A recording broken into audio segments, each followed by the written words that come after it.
خالق کائنات کو انصاف اس قدر پسند ہے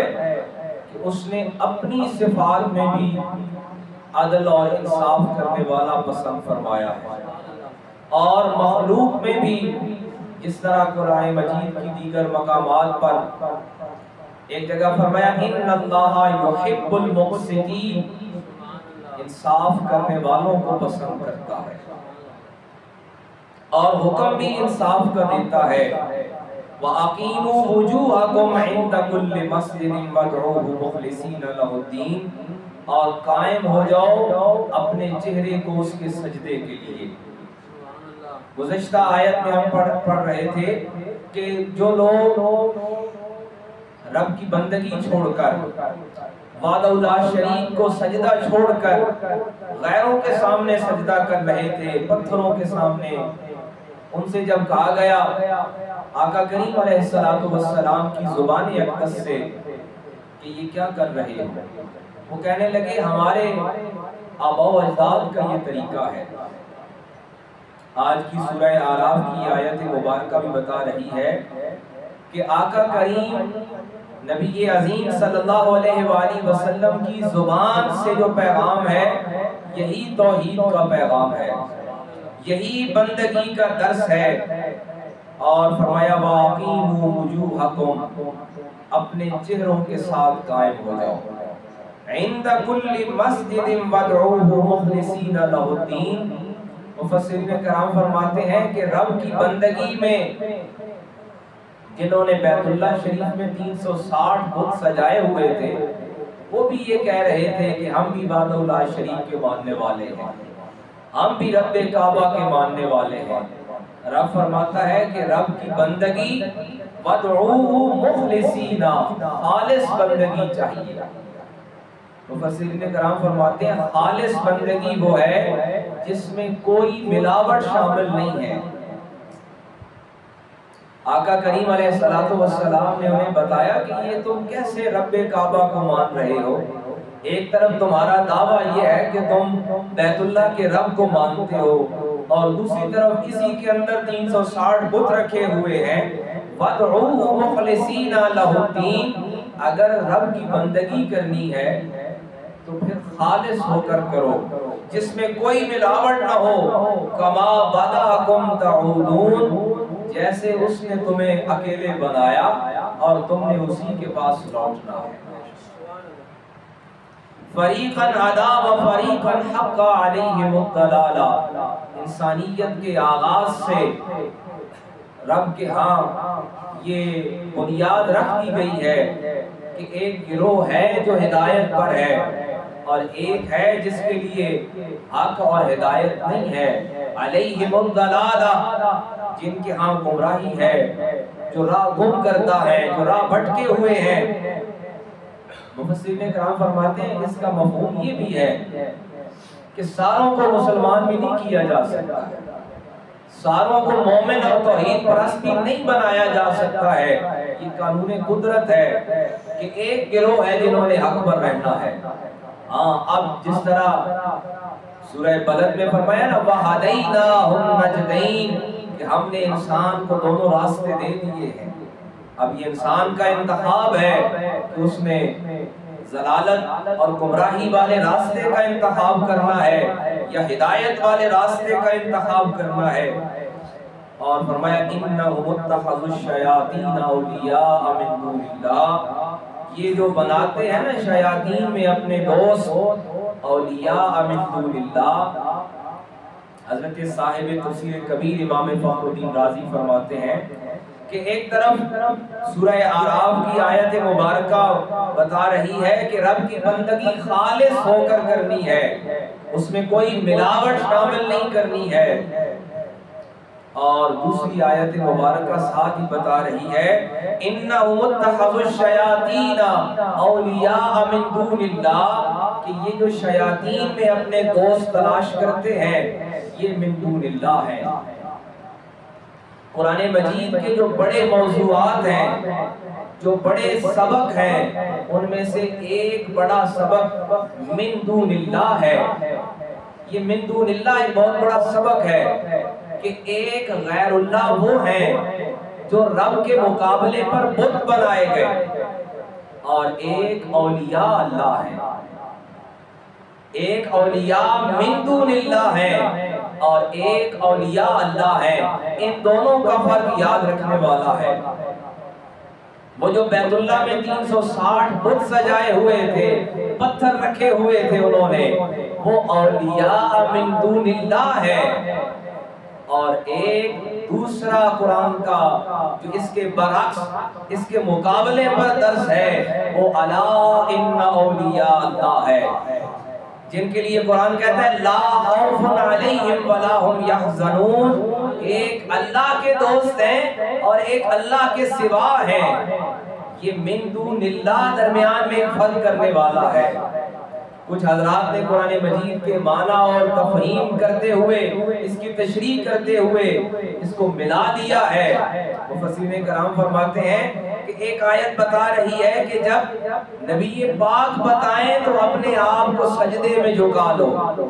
سجدہ وہ والا ہے جو امام الانبیاء خاتم الانبیاء بتائیں، اور وہ کون سا سجدہ ہے؟ وہ وَادْعُوهُ مُخْلِصِينَ لَهُ الدِّينَ، وہ خالص عبادت ہے، وہی خالص ہے جو سرکار دو عالم نور مجسم صلی اللہ علیہ وآلہ وسلم تعلیم فرما رہے ہیں۔ اور ایک وہ ہیں جنہوں نے بیت اللہ کے رب کو تو مانا، لیکن اس کے ساتھ 360 بت بھی رکھے ہوئے تھے۔ فرمایا انہم اتخذوا الشیاطین اولیاء من دون اللہ، انہوں نے غیر اللہ کو اپنا دوست بنایا ہے۔ یہ من دون اللہ الہ سے دور کرنے والے ہیں، یہ بندگی سے نکالنے والے ہیں۔ بہت ہی دلچسپ یہاں پہ حضرت صاحب تفسیر کبیر امام فخر الدین رازی فرماتے ہیں کہ یہ جو مخلصین کہا گیا اور بتایا گیا کہ سجدہ وہ والا جو امام الانبیاء خاتم الانبیاء صلی اللہ علیہ وآلہ وسلم کی تعلیمات کے مطابق ہے۔ اب ظاہر ہے جب بندہ مومن نے رب کے حضور سجدہ کرنا ہے، جب سبحان ربی الاعلیٰ کہنا ہے، اس کو ذہن میں یہ آنا ہے کہ 3 مرتبہ اس لیے کہنا ہے کہ یہ پیارے آقا کی سنت ہے، تو یہ اخلاص ہے، یہ خالص ہے، یہ ملاوٹ نہیں ہے۔ اس کی بہت پیاری مثال دیتے ہیں کہ کسی اور کا خیال آئے تو وہ ایسے ہے جیسے کسی نے آٹے میں زہر ملا دیا ہے، اور اس سجدے میں جب یہ خیال آئے کہ یہ 3 مرتبہ اس لیے کہنا ہے کہ یہ محمد عربی کی تعلیم ہے، یہ آقا کریم کا بتایا ہوا طریقہ ہے، تو یہ ایسے ہے جیسے آٹے میں گھی اور شکر ملا کے اس کو خالص کر دیا جاتا ہے۔ رب کے ہاں بندگی وہ ہے جو امام الانبیاء خاتم الانبیاء کے طریقے کے مطابق ہے۔ رب فرماتے ہیں قل، اے میرے محبوب آپ بتا دیجئے، یعنی بندگی وہ، انصاف وہ، اور فیصلہ وہ والا جو سرکار دو عالم نور مجسم صلی اللہ علیہ وآلہ وسلم فرمائے، اور فرمایا وَادْعُوهُ مُخْلِصِينَ لَهُ الدِّينَ، اور وہ والی بندگی خالص ہے، وہ عبادت خالص ہے، وہ توحید خالص ہے، وہ دین خالص ہے جو آقا کریم امام الانبیاء صلی اللہ علیہ وآلہ وسلم نے سکھایا اور بتایا ہے۔ اور یہ 2 گروہ قائم رہنے ہیں، فریقاً ہدا و فریقاً حق علیہم الضلالہ، ان میں پریشان ہونے کی ضرورت نہیں ہے، ساروں کو ہدایت پہ نہیں لایا جا سکتا۔ یہ سرکار دو عالم کی تشریح کے لیے بھی ہے اور قیامت تک آنے والے مومنین کے تسلی کے لیے بھی ہے کہ کبھی تعداد پہ مت جانا، تعداد فیصلہ کرنے والی نہیں ہے بلکہ معیار فیصلہ کرنے والا ہے۔ کوانٹٹی نہیں، کوالٹی معیار ہے، اور میرٹ کوالٹی ہے۔ رب فرماتے ہیں یہ 2 گروہ تو ہمیشہ رہنے ہیں، اور انہم اتخذوا الشیاطین، اور یاد رکھو ان میں سے فیصلہ یہ کرنے والا ہے، اختیار دیا گیا ہے انسان کو، مجبور محض نہیں قرار دیا گیا کہ انسان محض مجبور ہے، ایسا نہیں، بلکہ رب فرماتا ہے وَهَدَيْنَاهُ النَّجْدَيْنِ، ہم نے انسان کی تخلیق کے ساتھ ہی اس کو عقل و شعور دے کر، علم و آگاہی دے کر، اس کو آواز خمسہ دے کر، اس کو نطق اور کلام دے کر، باقی ساری مخلوقات سے بہتر تخلیق کر کے اس کے سامنے دونوں راستے کھول دیے ہیں۔ اب انسان کا ہے کہ اِنَّهُمُ اتَّخَذُوا الشَّيَاطِينَ أَوْلِيَاءَ مِن دُونِ اللَّهِ، کہ اب یہ من دون اللہ کا راستہ اختیار کرتا ہے یا اولیاء اللہ کا راستہ اختیار کرتا ہے۔ مفسرین کرام فرماتے ہیں کہ ہدایت تین حالتوں میں ہے۔ ایک ہدایت وہ ہے جو عام مومن مسلمان کو ملی ہوئی ہے، اور اس مومن مسلمان نے کسی کتاب سے پڑھ کر، کسی معلم سے، کسی مدرس سے، کسی استاد سے سیکھ کر تعلیم حاصل کی ہے، یہ ہدایت ہے۔